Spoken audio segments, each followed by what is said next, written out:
Top of the morning to you. Well, we made it to Friday. Fridays I like to look at continuing education, different philosophy books, things that I'm just kind of reading that are keeping my thoughts going, something interesting that I like to do every morning. I usually start off my philosophies reading with either a Calvin and Hobbes or a Pearls Before Swine. I read a couple of panels, get a little chuckle going, and then I will then read usually a chapter from the Bible of some sort. You know, I've been trying to go through and read it straight through. I think the next thing I want to do is read it in the chronological order. So I'll probably do that next time. It's just interesting when you, and not to sound bad and make anyone mad, but if you read it from a philosophical standpoint, if you try to look at the book and take the religion out of it, that's not, how do you I think you get what I'm trying to say. All right, you take a lot of the emphasis off on the deity. If you just read it and look for just the way the thought was being led within the pages, it really can change things, how you interpret it. And then what I like about reading the Bible section is then I read I'll read one of the ancient Greek philosophers, and I'll try to pick one that is close to the time period that I'm reading about in the Bible, which is why I think it'd be easier to read the Bible chronologically next go around, just because I've had to flip-flop with the philosophers. I think it's really interesting when you read like Seneca. Seneca actually references the teachings of Jesus in another part of the country. And so when you're reading him and you hear about him referencing something that you're reading about, I don't know, it was interesting. It was really a fun way to explore that.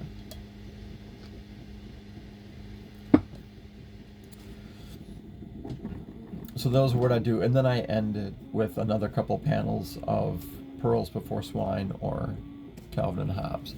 And then every once in a while I like to change things up, and I'll get a book that's about a pop culture item, but it references philosophy. There's a lot of those. Like the first one I ever read, and I loved it, was Seinfeld and Philosophy, because there's so many great nuggets on how to think from Seinfeld, and it's a good time to watch. And yeah, it's fun to delve into that. I highly recommend it. Well, that's pretty much what I wanted to do this week. I wanted to touch upon each one of the things that I do that changes how I view my mission or redefines my current purpose, because it keeps me engaged in life. And I think that's one of the big things that I'm looking at. I mean, as you look at the news today, we've got another couple of terrorist attacks. Oh, I'm sorry. Yeah. Well, it's not like anyone's watching, so at least I didn't finish the word in case they are. And they're surrounding veterans, and it's just, I'm not going to weigh in on the politic of the day. The original goal that I had set for myself was just to find a way to hopefully connect with someone that needs to hear a different perspective that they can then take and use within their own world and redefine their purpose so that they're not just being led with this horrible depression, this horrible ugliness all throughout their day. And I get it, pain sucks. To be in pain every day, there's not a whole lot you can do. You just slowly get used to it, or you find ways to adapt. You know, I wish that there was a better nicotine-based product out there, because it's either chewing up your gums or destroying your lungs. But nicotine helps with pain, not with inflammation because it causes more, but it opens up those pleasure pathways in your brain so that you either are just happier about the pain you're in, or you find other things more enjoyable and you don't notice it as much. Coffee, I mean, I love my coffee. I drink it nonstop. Yeah, that brings me a great deal of joy. Caffeine is also one of the pleasure pathway brain things.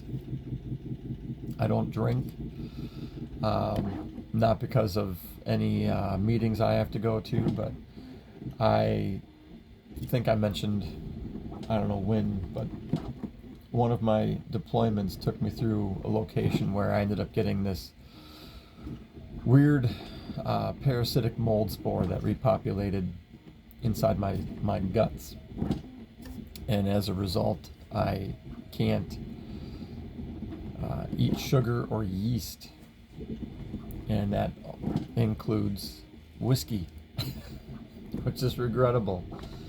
I guess it's good and bad. I mean, the good parts about it is I hadn't had a drop in 5 years, which means I haven't had a hangover in 5 years, and I feel good about that, and that makes me happy. But I miss the social aspect, and that the floaty ears feeling you would get just to be numb for a little while. But the one thing about being numb, as I can say from at least the last 2 people that I know that have checked out of this planet, is that if there was a chance that the alcohol wasn't involved, they may not have done what they did. It just makes mistakes that much easier. Either way. Well, yeah, so just to wrap it up for the whole week, I wanted to hopefully be able to put a new perspective, a chance for people to reevaluate their purpose or their mission so that they can redefine it in a way that it doesn't make them feel like they're failing. Because if you redefine your mission and you're completing it, you're not. But if you define yourself by what everyone else tells you to define yourself by, number one, it's not connected to you. It's not your definition. And it's only going to hinder you in the long run. Yeah, ran out of filament again. I have to change that up so I can finally finish the stupid print. So on Mondays, the goal was to talk about things like hobbies and interests, my coffee, my love for my Gaggia machine, talk about other fun little things that I do, my Plex server, music, all my records, photography, those items just come and go for Mondays. Tuesdays, I was going to focus on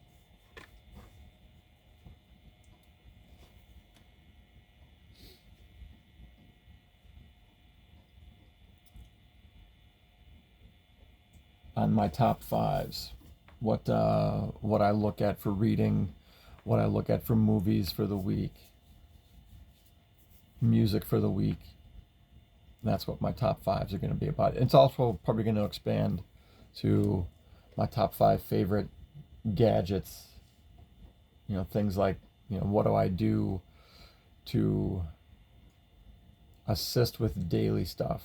Since I've got such a specific diet, I actually get stuck.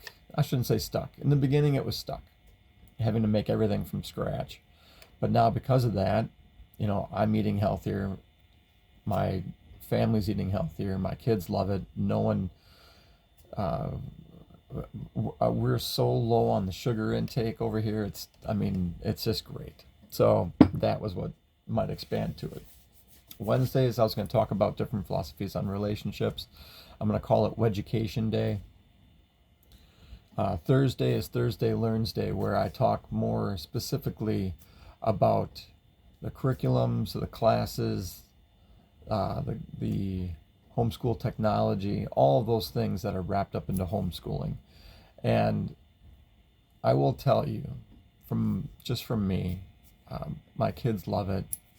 I love it. I hated it in the beginning. Hated it. I felt like I was doing something wrong,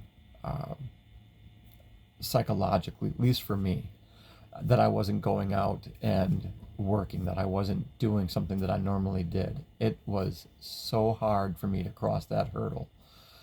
And, I'm sure at some point my kids, were on the fence about it because of, how I was probably displaying my joy. But we turned a corner, and